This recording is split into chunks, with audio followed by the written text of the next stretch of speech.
Ek is also blau. Ek boer nou vir so 10 jaar saam met my pa, Frans oor 'n tooi op Kanonneiland.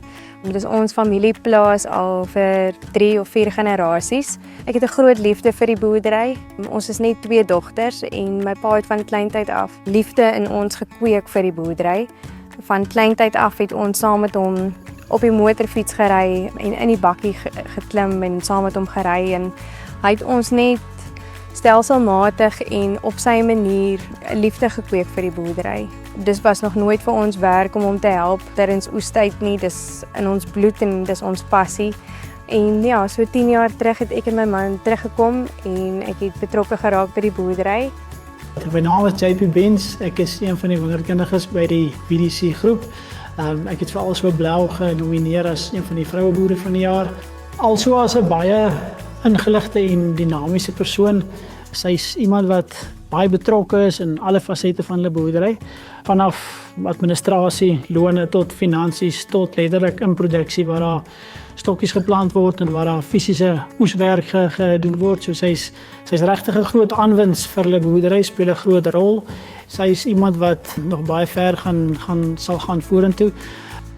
My werk behels meestal maar tyd in die kantoor, finansies en lone, die naspeurbaarheid en rekordhouding, maar my groot liefde is maar om buitekant te wees in die land en om die boerdery so te help en al die mense saam met hulle ook te werk. My groot liefde is ook mense en ja, ek kom met almal redelik oor die weg. Kanonneiland is ook 'n baie klein gemeenskap. Ons woon baie van die studiegroepe of inligtingsdae by wat deur Horizons aangebied word en dan is dit altyd lekker om ook tussen ander boere te kom en hulle stories te hoor en hulle raad en hulle praktyke.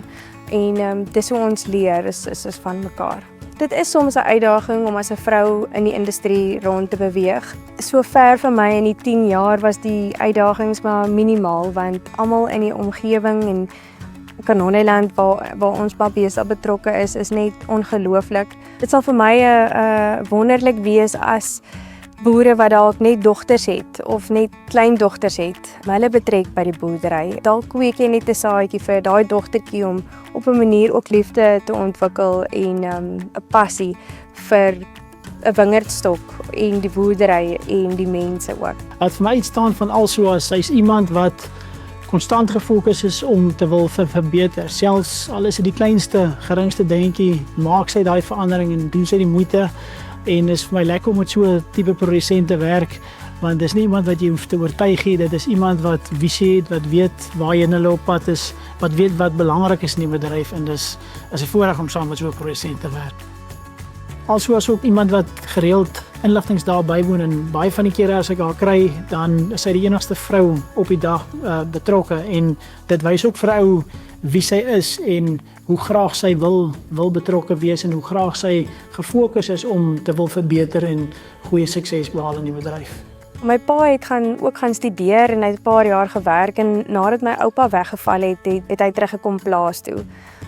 Ons het hier op Kanonneiland ook groot geword en daar's 'n advertensie op die radio op die oomblik van 'n dogtertjie wat sê alles wat ek van boere af weet, het ek by my pa geleer en dit kon net sowel ek gewees het want hy is so 'n wonderlike voorbeeld vir my van wat harde werk is. Pa is eintlik die rede hoekom ek hier is en hier in sy voetspore wil volg, is sy voorbeeld wat hy vir my gegee het.